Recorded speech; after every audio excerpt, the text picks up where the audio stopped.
So I guess we're just going to go ahead and start. My name's Maria Ochoa. I am a social worker. Kind of the big objectives of this presentation is to really work on developing an understanding of all the general terms that are out there, the services, the resources, and more importantly, just how confusing they are to navigate. So hopefully in going through this, we're going to have general definitions. We're also going to look at why it's needed. Please feel free to ask questions throughout the presentation, because sometimes when they pop into your head, that's the most important time to ask them. Also afterwards, there'll be time for question and answer, and I'll also be sitting upstairs to do some individual work with needs that are specific to you and your person and your family. So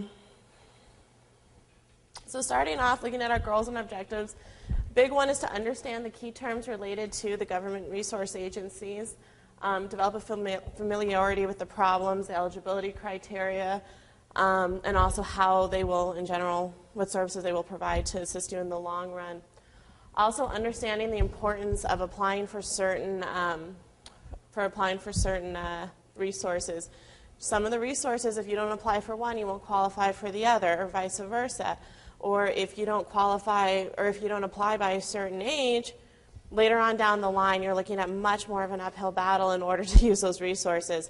So a big part of this process is to be really proactive, but also to be really aware of what's out there, what's needed, and the appropriate steps towards getting there. This doesn't want to stay. Okay, so another big objective is to begin to develop and to readdress long-term and short-term goals. Throughout this conference, a lot of you have heard goals. You need to set goals, both short-term, long-term. It's easier said than done. There's a bunch of things that need to be done in order to satisfy, the general needs of a human being throughout their lifespan. What we need to look at is what can we do now in order to ensure that their needs are met in the current day and age, and also what can we do long-term? What can we do when they're an adult? What can we do when you're not here anymore? So that they're able to have self-sufficiency throughout their life. And another big goal and objective is to discuss needs, questions, and concerns on an individual level. As I said, you'll have the opportunity to touch base with me because not all situations are the same. They're very different. Needs are very different. And also what your expectations for the individual that you share life with is also very unique and different to you. So the anticipated outcomes of this situation, we're hoping to take some time to evaluate your current situation, begin planning for the future, develop a what-if contingency plan. The what-if factor is huge. We all plan for what's going to optimally happen. Optimally, my child's going to go through school. Optimally, my child's going to have friends. Optimally, he's going to go to college and eventually find a way to live independently. That's great, and we really do want that to happen. But what if it doesn't? What if something happens to you? What if your child's not able to go through high school? What if he's not able to go through college? We need to plan for the worst case scenario. It's better to have the buffer there than to have not planned for it and have no safety net. Another big theme is to begin planning for the future. Again, goals. Goals are a big theme throughout this whole presentation. We want to set goals and we want to have the ability to follow through on them. And also we want you to feel secure and confident in the future of your child. We don't want you to have something happen. You get sick, you lose your job, and then have to kind of scramble for resources. Unfortunately, these services take months in order to kick in. They take time. You have to reapply. You get declined. It's part of the process, unfortunately. This process is not set up to be expeditious. So we need to plan to have those resources in place before something happens and you have to scramble and backtrack in order to get those services. Finally, we also need to look at providing a person with the opportunity for secure, safe, healthy, and self-sufficient living. These are goals that we all want our individuals to have. We want them to have the ability to do these. Therefore, we need to plan for them to have these resources. So the place we're going to start is the all-powerful Department of Human Services Agency. What the Department of Human Service Agency offers is Medicaid. They offer food stamps. They offer housing resources, and they also offer your long-term care allowance. Through this agency, it's on a state level. This is not a federal program, so this is not like Social Security where it's going to carry over. Social Security doesn't even carry over from state to state. But once you have Social Security in one state, 9 out of 10 times you're going to get it in a different state because you've already had it. Medicaid, if you had it in one state and you move, you're starting from ground zero. So, what is Medicaid? Medicaid's a health program for individuals and families who are both, keyword, both, low income and disabled. I'm going to go ahead and give you a handout comparing Medicaid and Medicare. Those are terms we hear often, and we often try to use them interchangeably. They are not the same. They are very different programs. What our individuals will qualify for is Medicaid. Medicare is a program for persons over 65. So if you apply for Medicare, you're not going to get it. With the Medicaid program, and the keyword being both, the simple fact is that we need to have both criteria met. What that means is, in the grand scheme of things, your child's not going to, well, in order to meet some of the guidelines, your child may or may not be able to be living with you, to have you supporting them. What Medicaid's going to want to know, how does the child eat? Who do they eat meals with? How does your child buy clothes if he's not working? If you're filling out an application and you have a $200,000 home and your child lives with you, doesn't pay rent, doesn't pay for food, you're not going to qualify. He's not going to qualify. Unfortunately, the way that the system is set up is that it's set up for those persons that are completely and totally disenfranchised without resources. What that means is sometimes you have to go back and have your person be, I'm not saying throw them out, we're not doing that, but what we do have to do is look at having your person be on a very independent level, whether that means that you are renting your person a room, whether your person is having an apartment, has a part-time job, and you help with the rent as a gift. There's lots of quotation words, but we want to keep those as quotation words. And keep in mind that when we apply for these services, our person needs to be on a somewhat independent level with very little support from us and very little free resources in order to qualify. Another key component is Medicaid will help and assist in paying medical bills. Essentially, you may still have a copay with Medicaid. It does not guarantee that you will or will not have a copay. But within these medical services, there is included dental, there is included mental health. These are key resources that are necessary for your person to have a collaborative team effort in assisting them to grow and develop.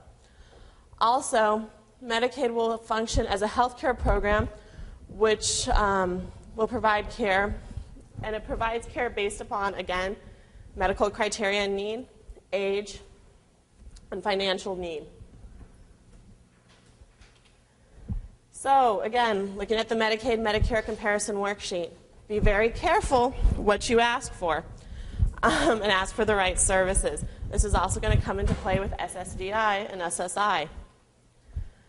So Medicaid continued, we're going to look a little bit more. Again, low income, limited assets, have a couple repeat words.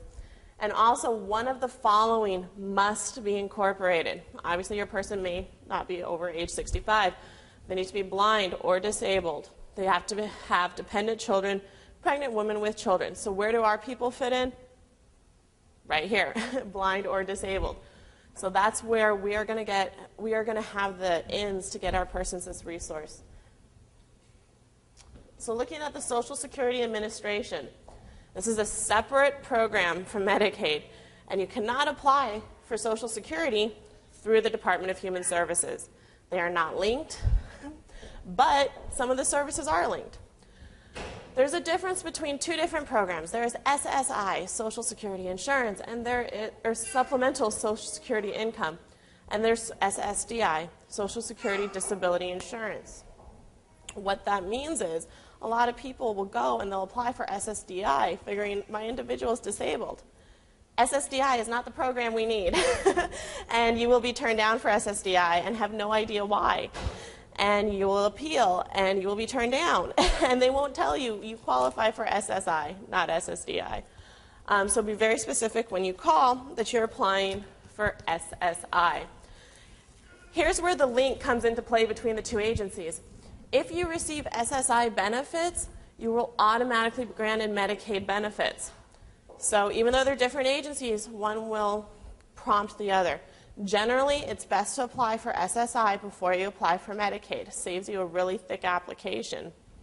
However, in some cases, if you do not specify the need, if you do not specify what your person, that they have no insurance, that they need medical care on a continuous basis, it can take up to 2 years for this Medicaid to kick in.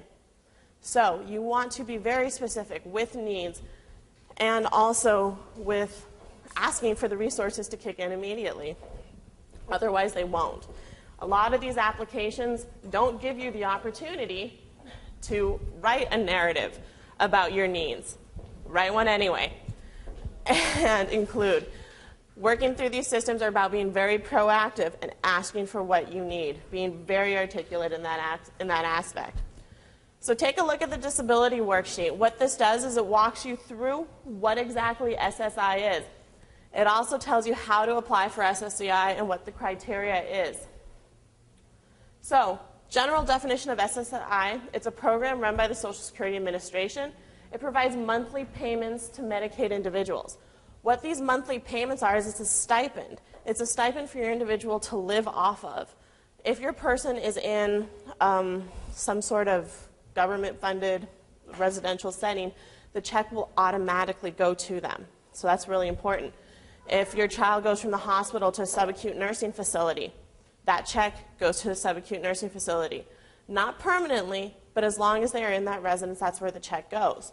So if your person's living independently, one key important thing to think of is your person going to receive their check in the mail, put it in the bank, and write a check for rent at the beginning of every month. Maybe, maybe not, but do you want to take that risk? So there are ways, and we will go over that in order to navigate handling that money and making sure it goes in the right places. Because again, this is intended to supplement a lifestyle. So again, applicants have to qualify both physically and financially. Documentation. Document, document, document until you are blue in the face. Every single thing that you encounter, your person's jobs, schools, if they get in trouble, you want to have these as resources because when you go to apply for these services, you need to explain why they need them. And if they're going to say, you know, if your person's had 3 jobs and they got fired because they walked out of one because they were angry, they yelled at their boss, and they told a customer where they could go. Well, if you don't have that documented, unfortunately what Social Security is going to say is, why can't they work? Is that person permanently disabled or incapable of working? If you have that documentation, you have the ability to show what your person's limitations are. These services are about identifying limitations. Unfortunately, they're not about acknowledging all the great things that your person can do. We need to focus on what they can't do and why. And that's how we get these services. So again, keep your documentation, have a notebook, have a computer, have a tab or a table, and log it. And this will help you to provide detailed, dated, specific examples related to needs and behaviors. 9 out of 10 times, these are consistent. So we're going to see a pattern of behavior and why this person needs these resources. Also, it's going to help you to remember events. When you're applying for these services and you're in the middle of a lengthy interview, it is difficult to sit there and you know your person's had several jobs. You know your person has had several run-ins that have been difficult, but you can't remember the date and you can't remember anything specific except for the fact that it was bad. That's not going to satisfy Social Security. We need to know exactly what happened. Also, this is going to help to keep you organized and less frazzled. Again, these interviews, they're tawdry, they're redundant, they are ongoing. You need to have the same resources, the same documentation, the same responses throughout the system. Also, remember, you will be asked for documentation and examples throughout the service and application process. This is service or documentation that you will have to send in with your applications. You may have to have something documented by a case manager, and maybe your case manager doesn't have the notes. You need to have them. These are specific to your needs, to your person's needs. Optimally, the case manager should have them, but if they don't, you have all your I's dotted and your T's crossed. So what's the purpose of SSI? The purpose is to provide assistance to the aged, blind, and disabled persons who have little or no income. Again, we are looking at serving persons that are completely disenfranchised. So what do we do when we're helping out our loved ones? And again, going back to what I said with Medicaid, we have to look at what we can do to exemplify, to really highlight that this person is in need of services to live independently, because although they are being helped, it is a temporary situation. They're not living with me forever. I can't support them forever. It's very key. Even though you're their parents, and I'm sure you would, you need to acknowledge that this is something that they should be able to do alone and have the resources to do alone should they choose to do so. Also, the intent of the program is to assist with meeting basic needs. When we looked at the Medicaid packet, we saw that we could apply for food stipends, the Section 8 housing voucher. You get that through Social Security. Here's the good thing with Social Security. Section 8 is closed in most states for approximately 3 years. The website updates, and every now and then it opens up. If you have gone through the process, if you have all your resources in place already, all your evaluations already completed, you can get a push, which means you can work your way up through the waiting list and most likely get a voucher sooner rather than later. So again, this is where it comes into play that it's very important to have all these resources done and done appropriately. So looking more at SSI and the eligibility, this is from the SSI website. Applicants have to have a medically determinable physical or mental impairment that is expected to result in death or which will last at least 12 consecutive months. This impairment must prevent the applicant from performing the work-related activities of their previous jobs, documentation, or any other jobs which they might be able to perform based on their age, education, and work experience. You will get, he worked at King Soopers. Yes, he got fired. Why can't he work at Albertsons?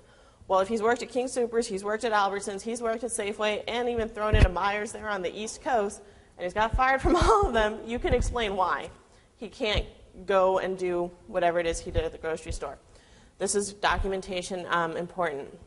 Also, this includes anyone who's 65 or older, blind, disabled, limited income, limited resources, and a U.S. citizen or U.S. national. So how do we apply for SSI? The good thing is this is the easiest application you will do out of all of the programs. There's an 800 number. This 800 number works for all states. You call the 800 number, let them know where you live, what your zip code is. They'll set you up with a phone interview. Your person does need to do the interview. You can be there with them. You have two options for the interview. You can do an in-person interview, or you can do an over-the-phone interview. I typically suggest doing the over-phone interview, especially with individuals in this population.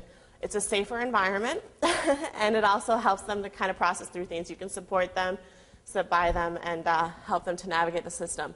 So when is the best time to apply? On the 18th birthday, the day, the moment, the minute, the hour that your person turns 18, you want to have an appointment set up for this service because, again, this is where Medicaid will kick in. Yes? Last year I heard at the conference they said my son's due to start applying now even though he won't qualify because that'll move you up the ladder faster when he turns.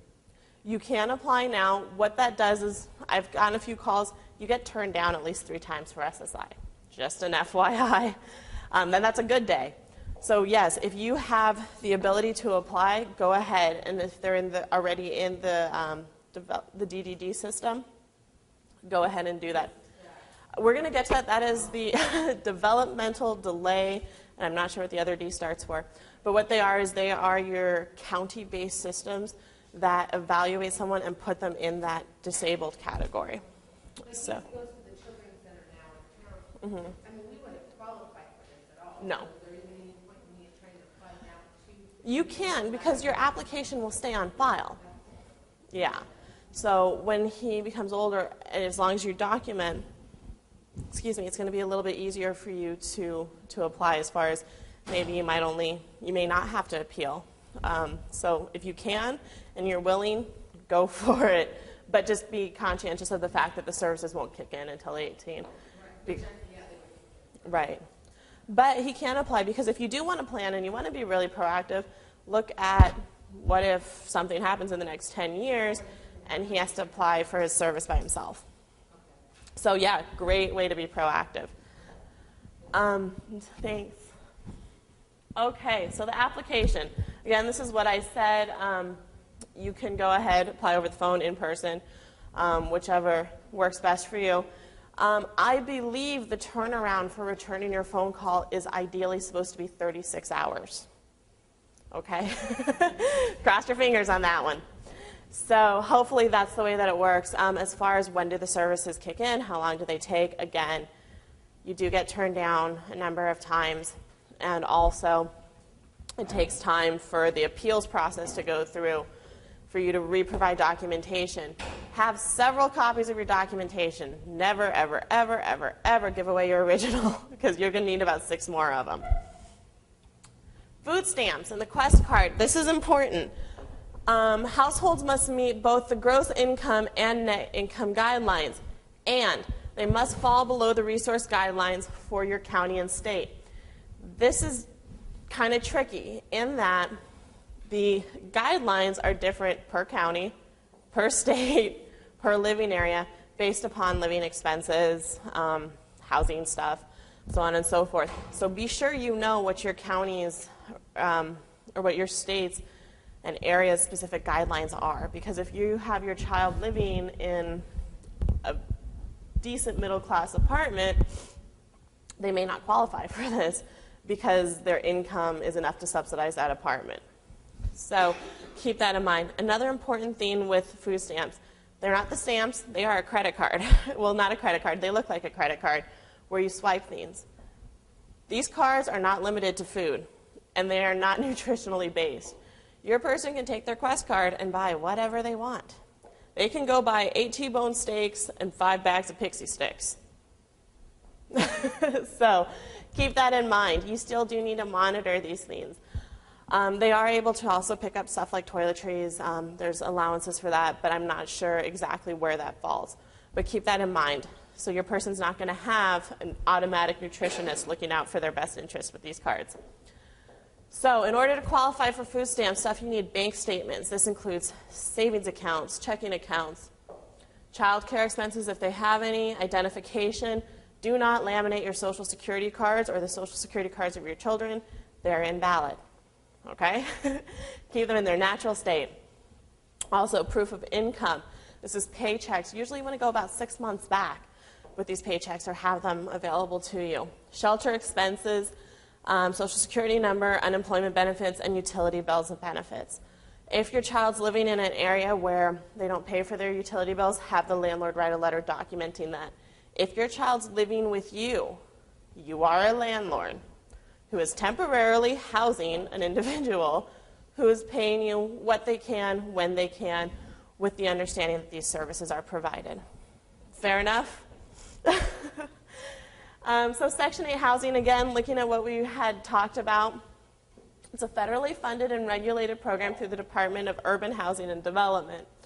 It's a tenant-based subsidy and it allows persons to select private rental units. This is not like the old school Section 8 where there's, I want to say, unsavory living conditions. These are nice places, but what couple things come into play. Some of the private rental units where Section 8 housing will split the 30-40 rent, where they'll pay up to 40% and then your person pays the other part with their Social Security check, their SSI check. Those places kind of vary. They're not typically, the whole unit is not that way, but there's certain units that are.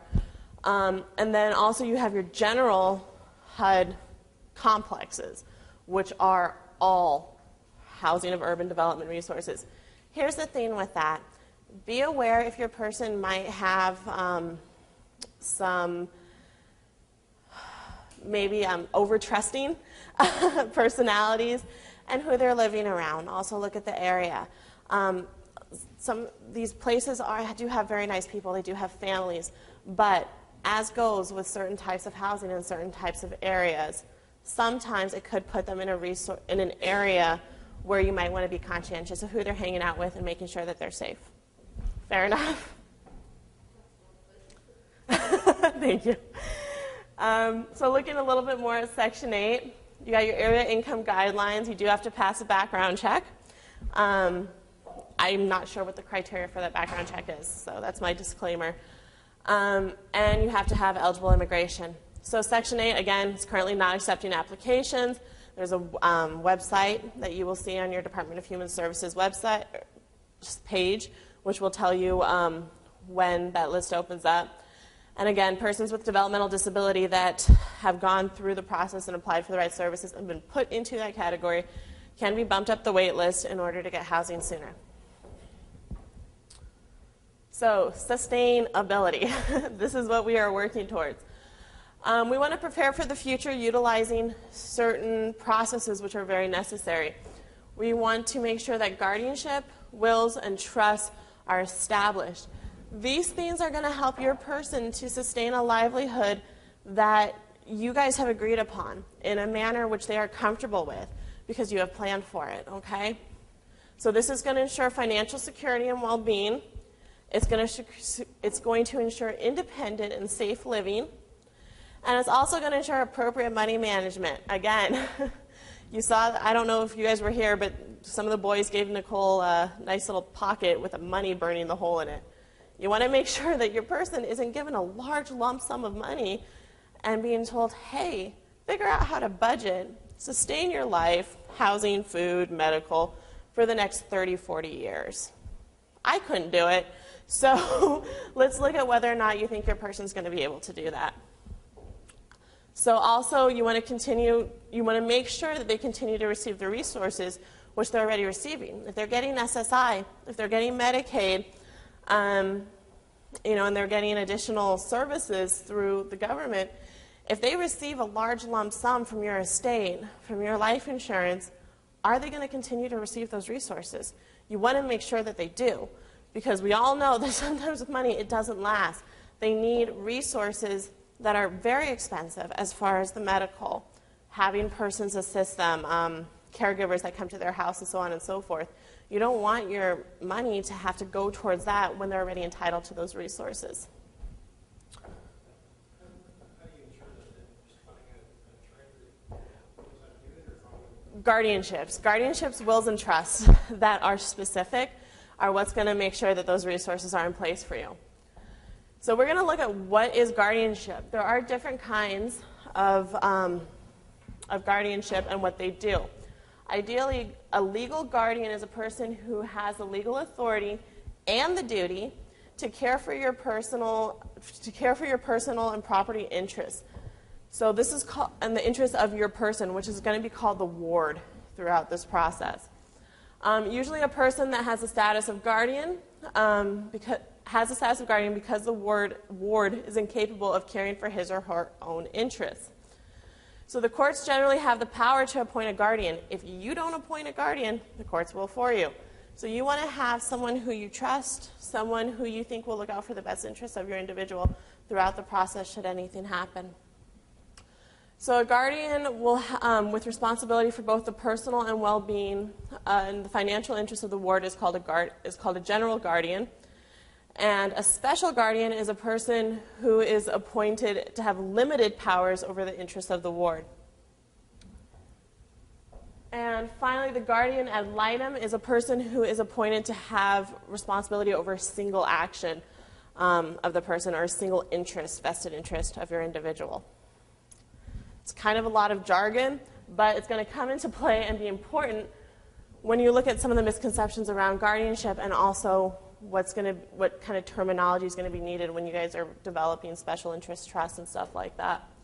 So first, let's take a look at what a guardian is not. When you're asking your friend, your neighbor, Aunt Joe, to be a guardian for you, you do want to clarify what things are not going to fall on their shoulders, because being appointed a guardian can be scary.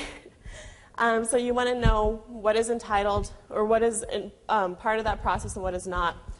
So they're not required to provide for the ward out of their own funds.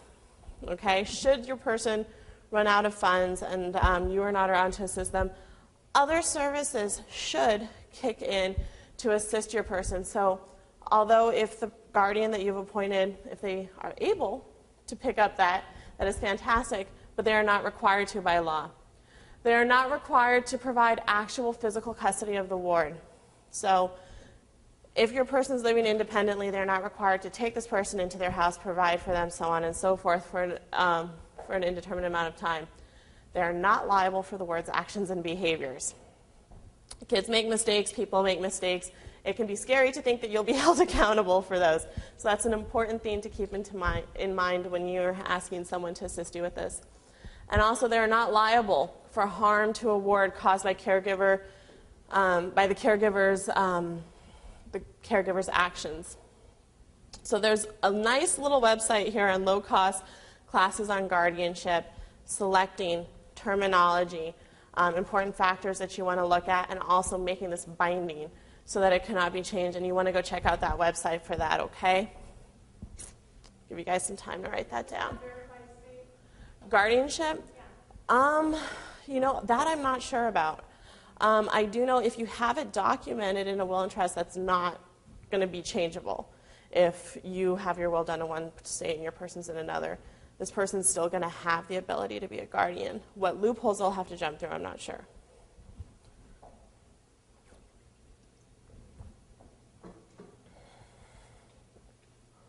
Okay, special needs trust. Somebody had asked about appointing the guardian. This is kind of something that the guardian's going to be able to oversee. You may not want your guardian to oversee your special needs trust. It's something to keep in mind, too. So this is also known as a supplemental needs trust. It makes it possible to appoint a trustee, so we switch from the word guardianship to trustee. Can they be the same person? Sure. Do they have to be? No. To hold property for the benefit of your disabled child. So a special needs trust provides for the needs of a disabled person without, this is one of the big things we talked about, we don't want our person to lose services if they are able to get a lump sum from either us, our estate, or so on and so forth. So it does not disqualify them from services or benefits received from the government. This is Social Security, this is food stamps, this is Medicaid. These are services, again, that the person needs to continue to receive to maintain their independent living and their sustainability. So the trustee for a special needs trust could be a trusted family member who's close to your child, a bank or a financial institution. So in this case, versus the guardian, this does not have to be somebody who is a lay person. You can have a professional assume this role if you feel more comfortable with that. However, the bank or the financial institution will take a percentage of the trust and assets for administering the trust and the benefits to a person. Keep that in mind, plan for that, and add that into your financial plan when you're developing this resource. Also, there's pooled account trusts. This is usually a financial professional without anything left over, with anything left over after your child dies going to the other disabled. What that means is this pooled trust is going to be available to provide services and provide for the needs, provide for the needs of your person. When your person moves on, if there's additional money, it's going to be distributed to a specific disabled agency. Or, sorry, not disabled agency. Agency for the disabled. And finally, there's a committee with a financial planner and one or more family members working together as a team. This is kind of nice because if you want to look at a system of checks and balances, different people assess more or put more importance on certain needs. So you might have Aunt Joe that thinks that Joey, our person, needs to have a cruise to the Bahamas, where Aunt May thinks it's more important for him to have dental work. Nice ability for people to kind of converse and discuss what is in the best interest of your individual, why, and perform in that way. So what needs to be included in a special needs trust? Oh, I'm sorry. Okay, so this is looking at what aspects of a special needs trust are in play. So we need to look at having a letter of intent. This is a way to be clear because we have criteria that we want to include in there, but we also want to be specific for what we want. If you have this letter of intent, you're clear about who's to be given as the trustee, and you have also documented family members and others to the benefit of your knowledge about your child's capabilities, needs, and fears. What this is saying is that we all know different individuals with these conditions have different needs. They have different things that they're good at and things that they're not so good at. You don't want to put a generalized thing and The persons that you appoint to take care of your person aren't aware of those. They don't know those. So in doing this letter of intent, you're able to specifically document where your concerns are, where your person's concerns are. They may have a very legitimate fear about this person sticking around. So you're able to document that this is the expectation and that I hope that you're going to hold to. And also it can be updated periodically. Some things to include in this letter are biographical info, financial details, medical history and needs. This is very, very important. As was said with the documentation, you want to have things that they've gone through in their life, the medical experiences that they've gone through, and have those documented. So one, they don't have to go through them again. And for two, so that they can continue to have these services in play when they need additional resources, okay? Also, any negative influence you'd like to guard against. Yes, you do have the ability to write this in there. If there is someone in particular that is a negative influence or certain situations that are negative that you know your person is drawn to, that you know your person is susceptible to, part of our planning, part of our long-term goals is safety, safety and independence. So you want to have this in there to ensure that that safety is met regardless of what happens to you. Personality traits, very important because people don't know. So you need to give that introduction and give the understanding that this is where my person's at. Skills, hobby, and physical abilities. Again, this is going back to general stuff and having your person fully understood. And goals your child's working toward. Here's that lovely word, goals. Goals are never ending, they are ongoing. But most importantly, they're going to give us the ability to keep working towards something, to keep developing, and to keep growing. And so with a little planning, you can make your disabled child's future potentially much brighter, safer, self-sufficient. And so we're going to move on to mental health. So mental health and resources are included in the health care benefits offered through Medicaid, not Social Security, Medicaid. However, Medicaid, again, is linked with Social Security. Once you get one, you get the other, and so on and so forth. So mental health is broken down into county and state mental health providers. While there are hospitals, we're not talking about hospitals for this specific purpose. What we are talking about is county-operated facilities. Generally, what's offered through these agencies is case management, which can include vocational counseling and assistance, psychotherapy, which is general talk therapy, psychiatry, medication management for your individual, and I think I'm missing one. Oh, vocational training can go into play with the case management.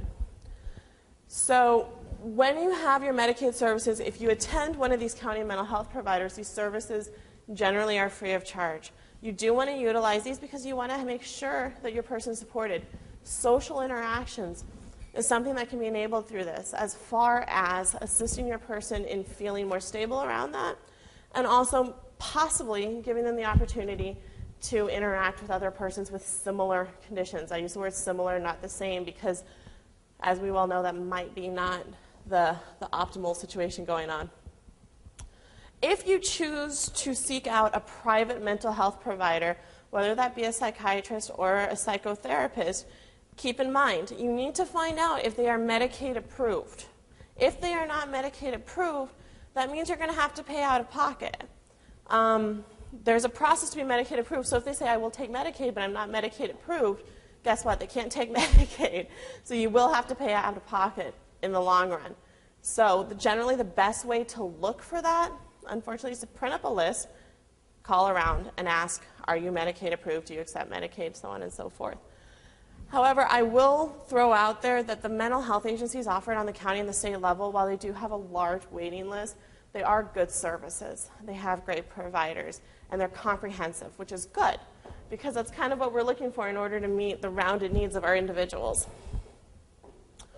So again, looking at the community and mental health centers, you can find this on your Department of Human Services website. When you click on that, it's broken down again by counties, and you should be able to locate which resource is available to you. That's typically for services within the state too. So if you have someone that really provider that has to be across the state line, usually there's a way. The best thing I could suggest would be to apply for, kind of going back to private insurances, seeing if they will accept an out-of-network waiver.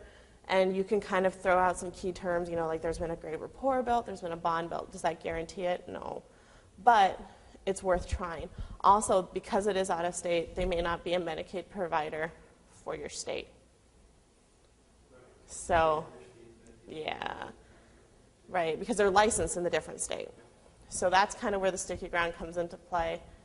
And they might have a license in your state. If they're close to the border, you might want to check that out. So again, looking at what services do the community mental health centers provide. Generally, some of them have a liaison with your school community, which is kind of cool as far as being an advocate within your school system, working directly with your person's guidance counselor. So that can be helpful to have. They also have services to assist a person to live and work. Again, that goes into the case management category, falling under some vocational stuff. Even if it's not specifically case management for vocation stuff, it can be resources. They might have a resource that they can turn you on to, or a person that they have a network established with that can assist you in navigating that program. So that is very important. Again, if you look at this whole system as one big, gigantic spider web, if you're in the middle, every single thread that branches out can be a new resource, can be a new asset towards assisting your family and assisting your person to have the greatest amount of sustainability, of backing, and of resources available. So again, home-based services for children and adolescents. This is kind of cool because sometimes they will send therapists to your home. Person and environment. The way that your person reacts in a therapist's office may be different from the way he reacts at home. So having these services available to come to your home, or a therapist able to come to your home to watch, to monitor, to provide services in that way, can be really helpful. Again, not all these services are provided through all agencies. But the key is knowing that they could be and asking. Because sometimes if we don't ask, we don't know. And we're not told. So you want to know what to ask for. Finally, intensive case management. I've seen this at a few different counties. This is generally for the children that you see that are high risk, as far as not being okay in the school setting. They might have had some legal issues. And then they end up being classified into this category. There are extra supports allotted for these persons. The objective of this, and this is where it's important, is to prevent the person from ending up in residential care or in a placement that is involuntary for an extended period of time. So this is actually a really powerful resource for if someone doesn't understand your person's needs or behaviors and kind of wants to make it into something else. This is what you're going to use to advocate. And finally, services included on this list may not be available through all counties and states. So looking more at the community mental health centers, services provided, we talked a little bit about the school-based services. They're provided through the school for school-age children and adolescents with the cooperation of the schools. Some of these even go to the alternative schools. Generally, they're more focused on the larger schools, though. Residential treatment. This is any type of 24-hour care provided in a non-hospital, non-nursing home setting where the contractor provides room, board, and supervision. Residential services do have the therapeutic environment. They do have therapeutic treatment. So this is available. This does not go hand in hand. If you send your person to a community mental health center, this is not going to be an automatic, okay? So please don't let this be a factor that deters you from seeking out these services. This is just a resource that is available should it be needed. So we're going to look at No Child Left Behind. Great statement. Unfortunately, it doesn't necessarily apply to our population, which is unfortunate. Your person has a different way they learn. They develop differently. They think differently. They pay attention differently. And they certainly react differently. So without the support of the school, of counselors, of outside agencies and resources, your person's not going to have a safety net to receive something that they're entitled to, education. we all want, from what I generally hear, we all want our children to have that education, to have the resource and to have the ability to get that. And guess what? They are entitled to it. There's no reason on this earth why they shouldn't be able to have that resource afforded to them if they want it. So looking at your person's behaviors and needs, it can be misinterpreted. Your person may be treated incorrectly. They may be misunderstood.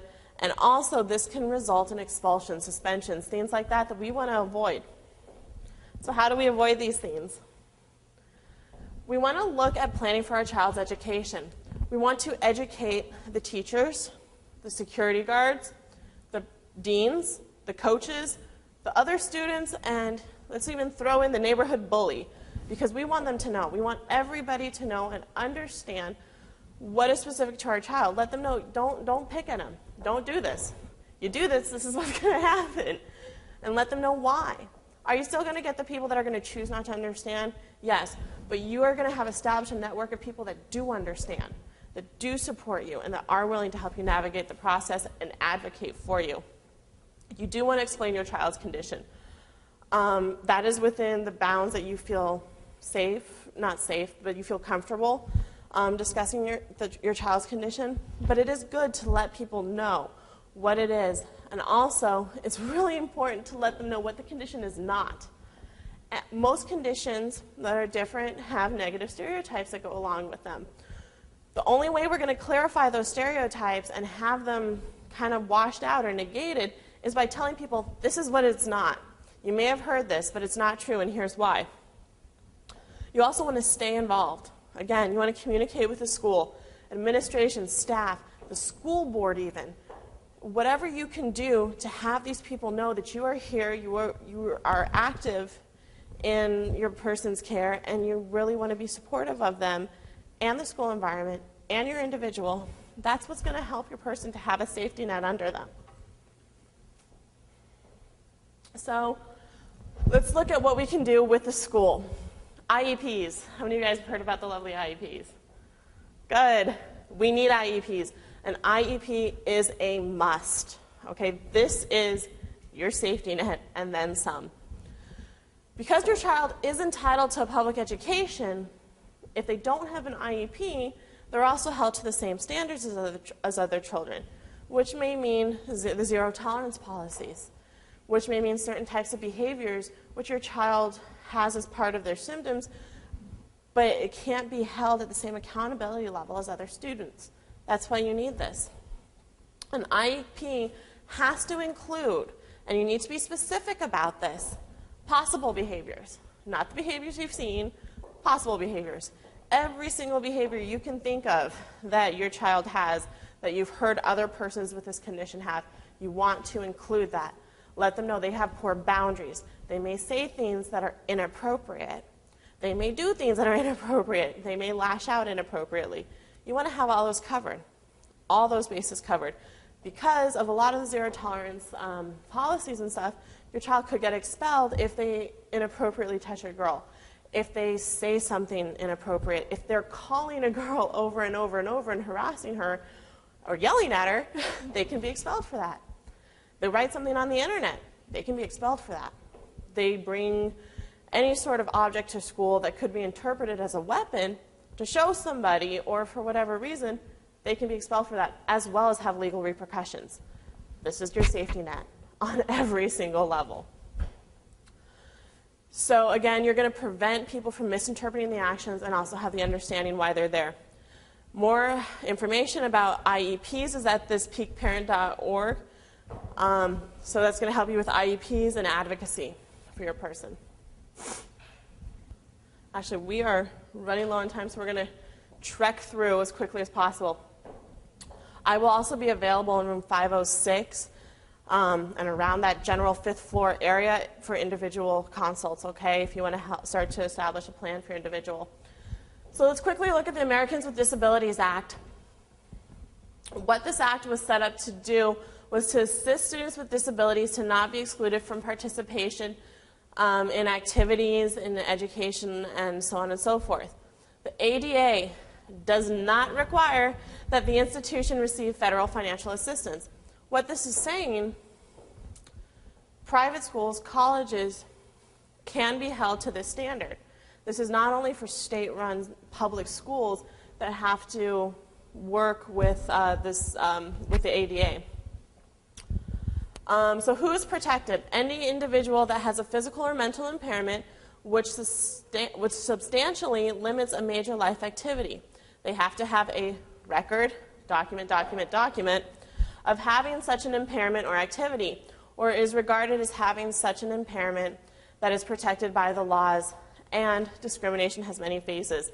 This is actually really good because the ADA is not extremely specific on physical characteristics versus mental health characteristics as far as falling under this guideline. So the college and university, according to the ADA, a post-secondary institution must make reasonable accommodations. Reasonable is a key word here. In order to provide students with disabilities an equal opportunity to participate in the institution's courses, programs, and activities. This does include extracurricular activities. So when it says that college must make an academic adjustment to ensure that a student has an equal opportunity, these adjustments may include extended time for test taking, completion of coursework or graduation, tape recording of classes, substitution of courses to meet degree requirements, modification of courses to meet degree requirements, and modification of test taking or performance evaluations so as not to discriminate against a person's sensory, speaking, or motor impairments, unless that is what's being tested for. I.e., if your person's in a speech class, what accommodations can be made as far as your person having to get up, do a speech, and be assessed on that level. So you do need to keep that in mind. That is when switching to different class and may be beneficial. So here's what the ADA does not require colleges to do. So under the applicable regulations, tutoring is a personal service, unless they have the, I forget what they're called, but they have student support services in the universities. That is what the tutoring that your child is entitled to under this, because other students are entitled to that. Okay? So if it's provided to other students, the school must provide it to your person. So institutions may not charge money for reasonable accommodations. So this would, so colleges do not have to provide accommodations that would fundamentally alter the educational program or academic requirements, which are essential to a program of study. So what that means is, if your person has to do that speech class, they can't substitute dance. Just kind of the way it is. But can they find something else within that specific category? I don't know what, liberal arts is what speech would fall under. They can find something in there that might be more accommodating, but they can't go in a whole other realm and reinvent the wheel. And also the determination of what is a fundamental alteration is kind of under the school's know-how. So the school will let you know whether or not that's considered fundamentally altering their program. So we're going to move on kind of past this and look at state-specific resources quickly because we're almost out of time. Developmental disability services. These are private, nonprofit organizations, so keep in mind they are private, but they are linked with the states. They are contracted through the states to designate as a single entry point, the only entry point, for services and support to persons with developmental disabilities. So the state contracts with these organizations. These organizations operate on county levels that are non-overlapping. These agencies are responsible for intake, eligibility determination, service plan development, arrangement for services, delivery of services, and as well as development and arrangement for services monitoring and many other functions. What that's saying is having a caregiver come to your house to assist in cooking, cleaning, that's going to fall under these persons. Having additional resources for you as far as education, that's going to fall under this. This is kind of the agency that is most knowledgeable about developmental disability needs and having those resources and fundings provided, okay? Also, they do the testing as far as IQ testing, stuff like that, and putting your person in that disabled category. So kind of without their stamp and seal of approval, you're going to have an uphill battle of getting your person to be acknowledged as someone with disability without utilizing them. These services you're going to find on your Department of Human Services website under disability. So when you look under disability, they should have these resources available because they are state and county specific. So let's see. And also they play a vital role in managing the overall resources of your individual. So let's look at safety first. This is really important. Again, we're looking at your person communicates, behaves, thinks, trusts, and responds differently. This means that you want advocacy, you want support, you need the acknowledgement and the incorporation of other government agencies to increase this. Because if you don't have these, you're going to have not a lot of backing when they have a run-in with law enforcement, when they have a judicial run-in, because they're not part of these agencies. Just because you can protect and provide for them, if they don't have this overhaul of advocacy backing them and acknowledging their condition, if something should happen, you're not going to have a lot of ground to stand on aside from you saying, this is a doctor's note and this is what my person has. You need these. So again, looking at the DDD services, they require that they have an IQ of less than 70 or adaptive functioning less or equivalent to that of mental retardation. This is the federal statute. There are additional state statutes that go and link with the federal state statute. Depending on the agency, I'm not sure which one will take precedent. So be aware, you know, that your state may have a higher IQ statute and than the federal. So be aware of that, okay? Now, for California, the individual agency is the regional center, is that correct? Yes, and there's also, I think, and there's an H in that, isn't there? What? An H in that regional center. I'm trying to think of what the California one is named. I think it was either IQ less than 7 has to be global, it can't just be in one particular. Right. California.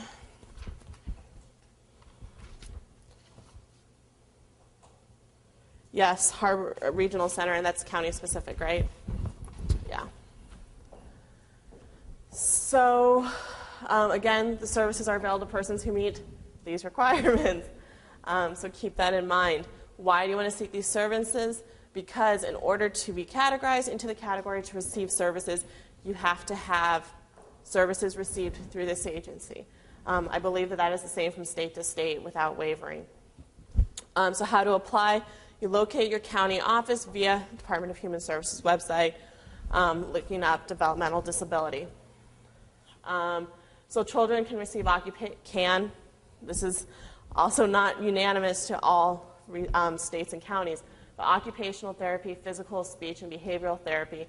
Adults can also receive community-based services to help them live independently, as well as host homes, group homes, and they also may be eligible for support to pay for dental services and eye care. So looking at employment, again, this is state specific, but if you're linked with that DDD system, they might have certain agencies that they're linked with to provide employment services, case management, as well as resources throughout that, whether that's training, rehabilitation, guidance, placement, and support. So documentation of employment, again, you want to document in your documentation types of employment, the outcomes, the interactions, the tasks, and this is going to be important with assessing what they're able to do, what they're not able to do, so on and so forth. Okay, so here's where we're going to kind of wrap things up. The last thing I have to give you is this sheet. This is called a life skill development sheet. What it looks at is this is going to kind of how you're going to start to plan your goals. If you choose to meet with me, if you have the time, I'd like you to have this at least kind of thought about and filled out, and then bring that with you to that meeting. What you're going to do is the way that this works is remember story webs when you were in like second grade? That's kind of what this is. So you got your person in the middle. These over here are the concerns that you have, the squares, there's a key for this, are the concerns you have for your person, the services you think your person may need. In the white circles branching off from that, we're looking at setting our short-term goals, which we are going to hopefully try, this thing is awful, isn't it? Which we are going to hopefully try to set up either some sort of intervention strategy or put a resource in place today upon meeting with me, fingers crossed, where we can meet those needs. The yellow circles, we are going to set per concern, per area of interest, at least one long-term goal linked with those, because we want the process to continue to change and to mold towards our person's needs.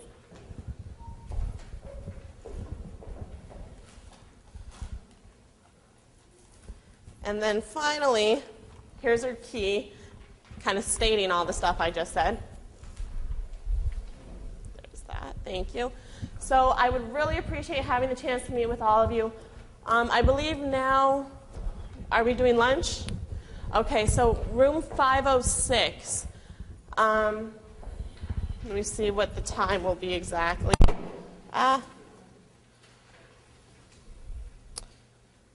Okay.